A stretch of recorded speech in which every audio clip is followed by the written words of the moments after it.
So with Yao Guang being a little over 2 weeks away as I'm uploading this video, today I'm here with the full pre-farm guide for her. This video will account for taking Yao Guang to level 1 to 80 and maxing out all her traces, and also have some relic recommendations and also planar ornament recommendations. Please be sure you follow this video closely, as I will be mentioning what is and what is not farmable and what I recommend you to wait on, alongside some strategies to help you minimize the amount you would need to farm when the update does release. Starting it off with the general stuff as usual. As per usual for 5-star characters, you would need about 3.9 million credits. Purple books wise, you will need about 290 purple books. And the common material she's going to use is going to be brand new when we do go to Planarcadia, so you cannot actually farm the actual mats right now. Although, as this game does have the conversion that you can do right here, material exchange, you are actually able to utilize this pretty well. So if you want to specifically make sure you have a lot to minimize the farming you would need when the update comes out, just pick one of the materials that you may already have a ton of, and when the update drops, you can just convert it to the new one. If you're someone who has lower sided ones, so you can't do that, that's completely fine. Just set assignments to a specific one, and then also just farm the enemies over and over again. Like right here, I have over 9,000 of these ones, so I can very much just convert a bunch of these and also a lot of these ones. If you've been playing for a long time, you probably have a bunch. So when the update comes out, of course, you can track the enemies, set assignments to the new one as well. But to make sure you have a good amount starting off, you can just wait for the exchange to be available when the update comes out, and then exchange existing ones to that one as well. Oh, and as per usual, you will need 8 tracks of destiny for all her traces. The stagnant shadow material she's going to use actually is indeed available, and is going to be the one in the shape of Deep Sheath, located in Dragonbone City, Styxia, and you will need a total of 45 of these ones. So as it's available, you can just go ahead and go to it. If you do need to know the location, it is right here. I haven't even been to it apparently, because you don't really need to. You can usually just go to it, whatever. But again, if you specifically need the location for whatever reason, it is right here. You can just go to it and then unlock it.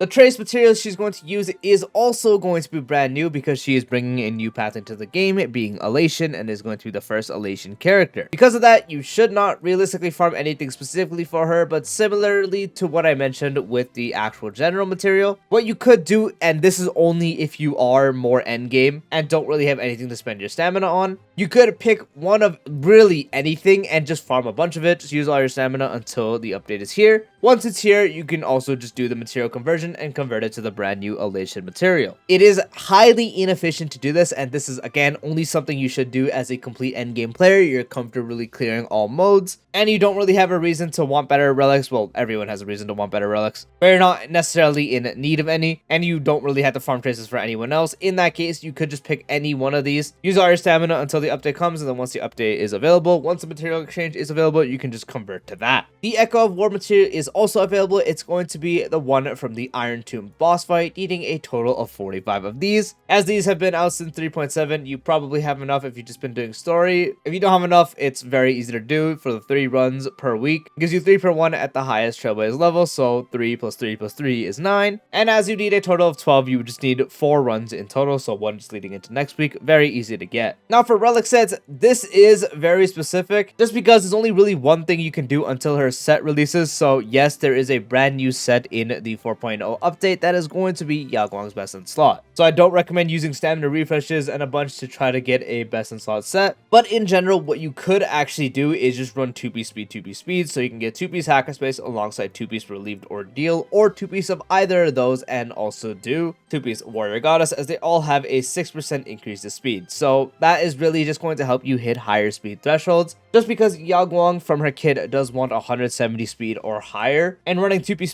speed is going to help significantly. And the reason why you're not really running anything else is because most of the sets aren't going to benefit Yao Guang's kit. She's more of a sub DPS and support slash enabler, so building speed is the best thing you could do, and unfortunately a lot of sets don't work on her too well. She's not really able to spam ult super frequently, so Eagle set doesn't work. You don't want to run 2-piece physical, because physical does not impact Elation damage, and 2-piece attack percent sets, while can slightly increase damage, it doesn't really do anything besides her basic attack increase for damage, which isn't going to do that much damage. So overall, your best case is just going to be running 2-piece speed for 12% speed, which is going to significantly help you to build her to 170 speed, so you can at least have a proper Yao Guang while you do farm for the brand new set when it does release in 4.0. For planar ornaments, this one you can actually farm just because in 4.0 there's not going to be a brand new one, but I will say there probably is going to be a brand new one eventually, maybe in 4.1, 4.2, we'll have to see. But that's probably going to be one that ends up being the best in slot for Elation characters overall, and also just Yao Guang specifically, just because right now you're not really using a specific one that's going to be super good on her, and you would mainly lean into the supportive side. So one of her best ones you can farm right now to give her until she gets a better one is going to be the Lushaka set with 5% energy regen for the wear and 12% attack for the character position first in the team lineup. Energy regen is going to be very nice on Yao Guang since you want to try to get ultimate as fast as possible, and this helps you with that. And also the 12% attack, as long as they scale off attack, is going to be beneficial, and the character that she is going to be best with, at least starting off, is going to be Sparksy, and Sparksy is a trace that can convert attack into elation, so this can actually potentially help with that, and even bolster damage outside of the elation skill, since Sparksy does have ways to do some damage outside of it. So Lushaka works really well. Another one you can use is something like Von Walk if you really want to start right away. Von Walk gives 5% energy regen rate as well, and reaching 120 speed or higher, which is not going to be a problem, is going to give the wearer an advance forward of 40% immediately upon entering battle. So building her at the proper speed amounts and having this 40% action advance is going to guarantee that she acts before everyone, which should immediately allow you to attack, get ultimate, and then proc the first elation skill that she's able to force proc in her ultimate. So if you really need to go first before any teammate and also enemies potentially, this set can be one you use. You can also just use Keel on her, giving her 10% effect res, and reaching 30% or higher effect res gives everyone 10% crit damage. Fortunately, elation actually can be impacted with crits, so the 10% crit damage does help a bit. Those would mainly be the supportive sets you want to use. If you do want to tie a little bit into Yao Guang's own personal damage, unfortunately there's very few sets you can use, but one of them is actually going to be the Unclaimed Desolation set. 4% crit rate and gives 4% crit damage every time an enemy target gets defeated up to 10 times. This just gives you 4% crit rate for free, so if you want to build a healthy crit ratio for better damage overall, there you go. And she also does want to be built with crit, so that's good there. And then anytime an enemy would die, you would get some crit damage. So this is an option you can use because it's one of the only few effects that will help her, since all her damage is her elation skill. Her ultimate doesn't do damage, her skill doesn't do damage, her basic attack does very, very little damage, so it's all the elation skill, and crit is really going to be the only form of things that help. Also, other than that, you can run the other set along with this, which is the Ismo set, providing 12% attack, which unfortunately is again not going to impact anything but her basic attack, but provides 12% crit rate when paired with someone along the same path. So in this case, starting off, it would be Sparksy. So if you run her alongside Sparksy, you can run this to build an even better crit ratio. Unfortunately, there's not many options because Glamoth would be great, but the damage dealt doesn't really impact elation damage at all, so unfortunately it is completely worthless. And there's not anything for elation specifically, so you're really just low on options. And then for Space Healing Station specifically, it provides attack, so it's not going to impact the elation skill, so unfortunately uses. So for pure damage output, for now, you're either stuck to running Easeball for better crit rate or the Unclaimed Destination for better crit. So mainly to anyone watching this, I would recommend just farming Lushaka or Von Walk.